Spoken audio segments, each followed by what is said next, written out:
Okay, we're back again.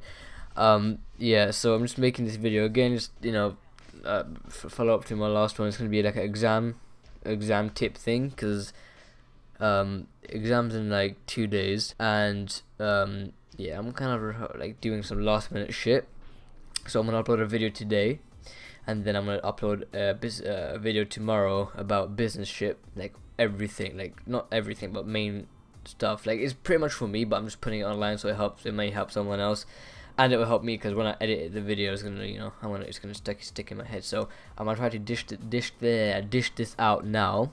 It's like 10:13 at night, so yeah, I'm gonna try to upload it by 11 and then go the fuck to bed. Anyway, let's get on with the shit. We're gonna do some random business exam questions. Well, it's from my exam paper. So I'm gonna put some print screens on the screen. I'm so tired, sorry. This is vital because I always fuck up on this shit, and you've got to like maintain this exam structure. So pretty much, I'm so boring right now. He's not here. The Russian's not here, so I'm gonna be doing this by myself. So it's not gonna be funny.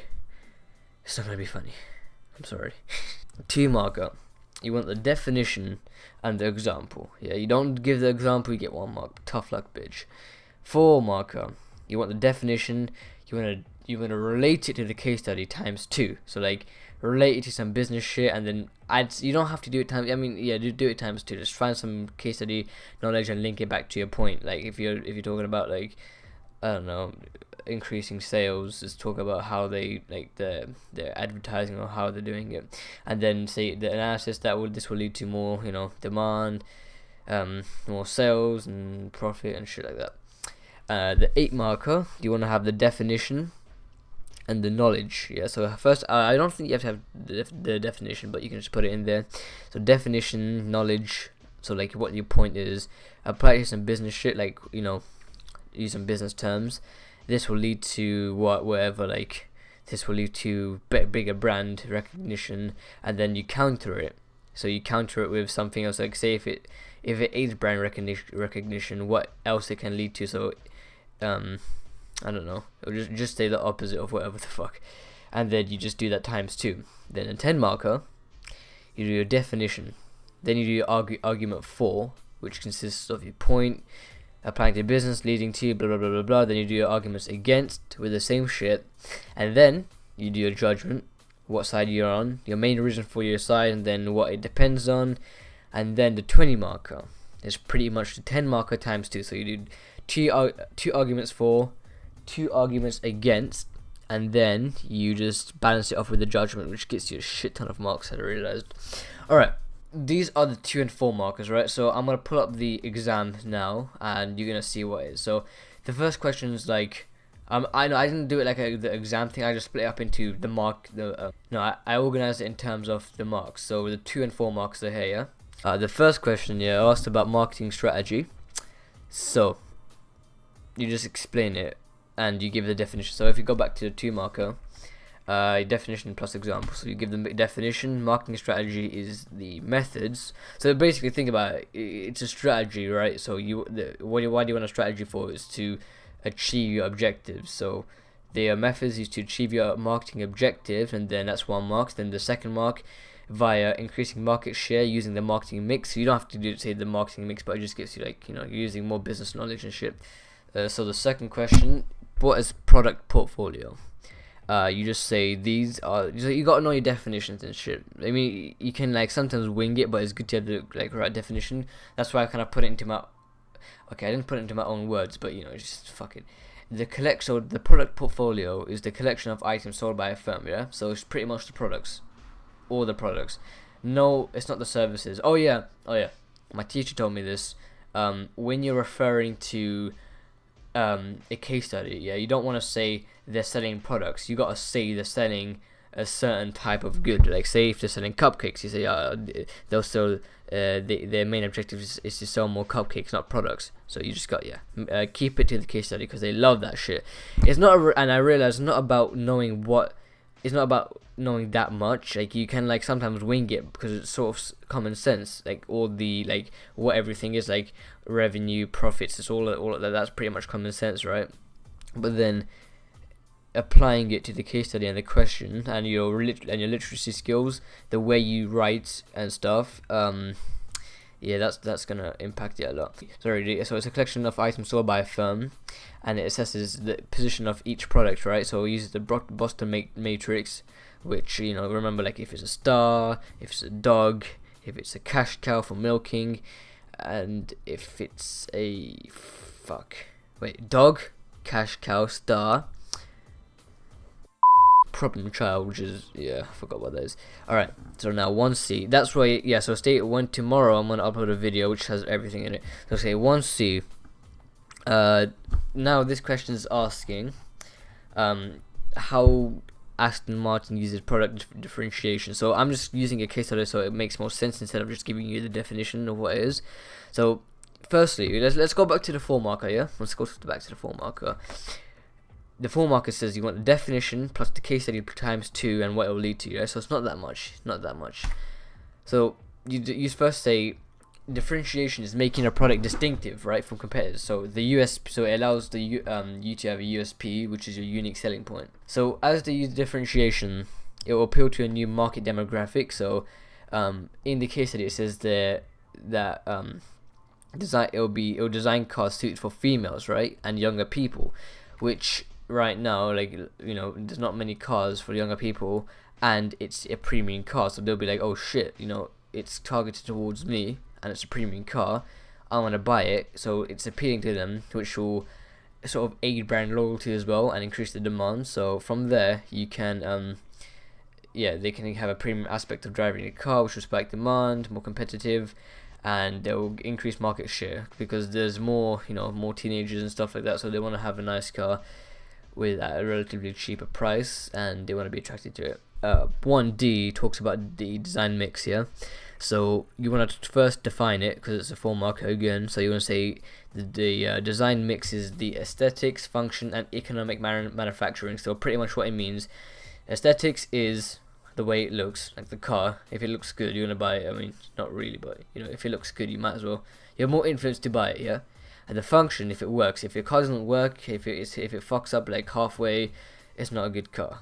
And then the economic manufacturing is the time taken to produce the car, and how much it costs, right? So like if you have a good economic manufacturer, yeah, I think that's what, yeah, and you get the car made at a relatively low price, you can sell the car for higher, obviously, but it will be lower than your competitors, so you get more demand. So focus on economic manufacturing mainly. I said that because it will allow the cars to be made efficiently, and I said this because see, the younger generation are kind of broke as fuck like me. So if you focus on this opposed to, like, you know, I mean, they're not really that bothered about the looks and function, they just want a cheap premium car, so it will make it more affordable for them, which will increase demand obviously, and then you know, like, you know, you can get into the new market. So yeah, I'm so fucking dead today, holy shit. Now now we're in part 2. So I told you I split up into 2 or 4 marks, so these are the second part 2, yeah. So an entrepreneur, yeah, this is the question. So it says, what's an entrepreneur? So you can say a person who sets up their own business in hope of obtaining a reward such as profit. So that's 2 marks. And then if you want to be a fucking overkill, you say, like, give an example of like a celebrity or something who's an entrepreneur. Second question of part 2 is what is a business objective? And you can say a business objective is a short to medium plan. So it just sticks in your head. You've got to know this shit. It's a short to medium plan to meet a goal set by the firm. Yeah. So like, if you want to increase more sales, what you're gonna do? You're gonna potentially advertise more in the short term. Yeah. So that's your objective. Now here's a mathsy question, right? So tomorrow I'm gonna have all of this, like, this pricing and stuff, as like all the marketing theme 1 maths and stuff. Okay, so the question asked, right, calculate the income elasticity of demand. So it's a 4 marker again, you'll see it, and the case study has all the information, but I just can't be fucked to, like, you know, go for it. So I'm gonna tell you how to get 4 marks. So firstly, you write the formula. So the change in quantity demanded divided by the change in income, which is the income elasticity of demand. So you do the change in quantity demanded will be the 3,500 minus 2,000. In 2014 they made these many sales, and in the 2013 they made 2,000 sales, and then you divide it by the month behind it, so 2,000 times 100, which is 75%. Yeah, so I know that I'm not making that much sense right now, but you just do the new times the minus the old, so then you get the output of that. Then you divide it by the old, and then times 100, and you get 75%. And then to calculate the actual change in income, you do 75 divided by minus 2.2. So that is the income elasticity of demand, and I have no idea what the I thought it was normal. I'm confused. Alright, now we're going on 2D now. So like now it says it's a 4 marker again, so it's cool. Explain how a business such as Approved Food might use income elasticity of demand data. Right, income elasticity of demand measures the responsiveness. So the actual elasticity of demand is the measure of responsiveness to a variable such as income or price, right? But now you just gotta say, just replace variable with income. So that's the definition. You define it, and then you just make your point, right? So falling incomes equals purchasing power decrease. So I made it like this so it's easier to sort of get to you. So if people are if people are broke as fuck, their ability to purchase stuff will go down. And so then if you price your products cheaper by using the data given, you'll see like people are broke as hell. So you're gonna price the products cheaper, so you'll maintain that demand. External shock happens and unemployment goes crazy. People want to save money, so they're gonna go for your option because it's cheaper, and your demand will be higher, and you'll get more money in that certain period of time. Then when income rises again, you'll be good, and you can raise your price again. And then by the time you raise your price, you'll have that brand loyalty, so you're gonna be fine. So now it's asking assess 2 non-price factors which will which will affect demand for premium price cards. Again, let's go back to the thingy. Yeah, so you got to define it first. Knowledge, apply to business. This will lead to bullshit, counter it, and then do it times 2. So alright, so premium price, yeah, you're charging a high price for good quality. That's pretty much what you have to do. So you can say different stuff. You can say like if laws change, or if there's a recession, or if there's a boom or whatever, like that will increase the demand for a premium price car. So I say changing consumers' income, which is sort of like price, but it's not. You got to like differentiate. You got to kind of it's different. Don't worry. If the demand increases, if the income increases, demand will increase, as purchasing power will be more prominent because they're gonna have more money to spend, more disposable income. So then you counter that. So so once you got that, you fine. So when they have more disposable income, that will obviously increase demand, which will mean more sales, more customer loyalty. So more sales. The second one is inflation of tax insurance. I'm tired as fuck, so if I slur my shit now, don't blame me. Alright, so let's do this. I need coffee, fuck. So if there's an inflation of tax and insurance, yeah, there'll be a lower demand for premium price cars because less people are influenced to buy it since it's expensive. So if there's more tax, yeah, and road insurance and car insurance especially, you're not gonna buy a premium car because premium cars are freaking expensive. So that means the insurance will be expensive, and you don't want to be broke unless you're like a million, or not a million, but if you're rich, you're fine, yeah. However, and then you can say from there, this will lead to that it already. And then, however, if having a premium price car means it's more reliable, yeah, people will be influenced to buy it, even because it will save money in the long term opposed to the short term, right? Because your car will break down less. Like, you got to think about it. It depends on the person as well. So it'll depend if the consumer is thinking about the long term opposed to the short term. If they're thinking about the long term, they're gonna buy it, and you're not gonna be changing your car as frequently as you would do with a cheap car, so it will save you more money. Alright, I just got sidetracked just like 5 minutes later. Alright, this question assesses The two ways social trends. I'm speaking like this because I need to say like the two ways social trends might affect the channels of distribution for a business such as approved food. Okay, distribution. What is it? It's the methods used by a business to get products from manufacturer to consumer. Yeah, e.g. wholesalers or retailers. Retailers are branches. Wholesalers are directly from wholesalers to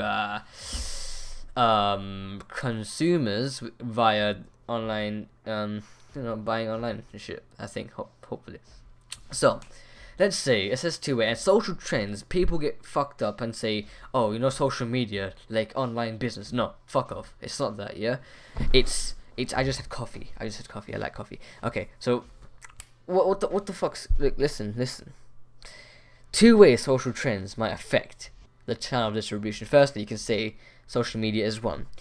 There's increased rates, of social trends for online shopping. More people are shopping online because the lazy shits and the technology has improved via globalization. So people are more on trends with social stuff, right? Online shopping. So approved food will move from a market traders to setting up a distribution warehouse. So as a result of this, it will affect approved foods because firstly it will save money as less branches will be invested in, and it will be replaced by package delivery, which will be cheaper than investing in it, right? So this will lead to saving money, saving on your costs, cheaper costs, and as a result of that you can maximize your profits, which will lead to retain profits as a source of finance to possibly expand. That's one point. Then you argue it by saying, however, some shoppers still want to visit shops because they prefer the experience, and they trust it more, like old people and shit like that, because they don't know what the fuck wrong it was for a while. They're getting with the trends, but like some of them are just like they can't barely use a fucking phone. Like, I mean, it's not. I don't blame them. It's not. I can't talk because like if I was born in that time, like I maybe wouldn't know how to do shit either. Okay. Also, there's an increased number of shoppers looking for bargains, so that means sales will increase, more shops will open. This will result in more money invested, but it will depend if they make ample sales to break even, right? So, more people will look for bargains. You want to increase, which will mean a sale increase because you want to, since you have more shops available, and as they're like out and about, they'll see your shops, they'll be like, oh shit, there's a bargain here, and having good bargains will increase demand, which will result in more sale frequency and more revenue being generated within the business. And then you give an overall. You say overall, online retail will be the most dominant factor as the population. So this is from me, as the population is adapting to these social trends rapidly. And bear in mind, I've taken this from the Marxium and made it into my own words. So I don't think it's like 4, 10, 10, like 10 out 8 out of 8. This is pretty high mark, like level 4, 3, 4. But like The organizational structure it shows how employees and management are organized in the business, which determines their authority and responsibility, and it's expressed normally in a organizational chart. It's asking to assess the likely impact of this on the motivation. So motivation, don't fucking go wrong and talk about some bullshit like sell revenue. It's motivation. Okay. So you remove a level of hierarchy and atomize an organizational structure equals a short chain of command, which means if there's less chain of command, you can communicate better with the manager because there's less people to interfere with your bullshit, and you can talk to them, which will mean decision making between the employees and the manager will be enhanced. For example, if there's unexpected demand, right? Someone comes in and you're like, oh shit, I need this done. I need to talk to my freaking manager quickly. Instead of going through a whole bunch of bullshit, you can just talk to him like easily, and it will help with decision making. Or you could say a short chain of command, which will mean saving in management salaries, which will reduce costs, and it's asked to provide other financial incentives such as bonuses, right? Which will motivate them, because if they're more motivated via bonuses, they'll work more, and they'll strive to get the bonus, which will mean customer satisfaction will increase and more sales and shit. And for the first one, if they can speak with the manager, they'll have more confidence, right? Which will motivate them to also work harder. However, the turning point, the big fucking turning point, the big turning point. Communication may not increase because responsibility may not be clear. Because even though they can communicate better, if there's less like order, there's a less chain of command, there'll be less sort of. It can lead to that because there'll be less responsibility. There'll be the same amount of responsibility, but it won't be clear. If the responsibility is not clear, yeah, they will, they'll be like, what the fuck did I do? They'll fuck some shit up. Or you could say the span of control for managers will be a wider span of control, right? So it will demotivate them since there's a lot of work to do. Because if there's a less span of control, there's gonna be more work to do, right? Because your workload is on a shorter workforce, so that can cause stress and potential leaving, because the staff will be demotivated because they're gonna have so much work to do. They just go home and fucking watch fucking Netflix, but they can't because they're here and fucking work. And then you can say a judgment saying the impact of this may be positive or negative in the sense of motivation. However, I see it as a positive shit because there will be less cost and faster decisions, which will aid the motivation immensely, right? So I think that's an overall, but that's in my opinion.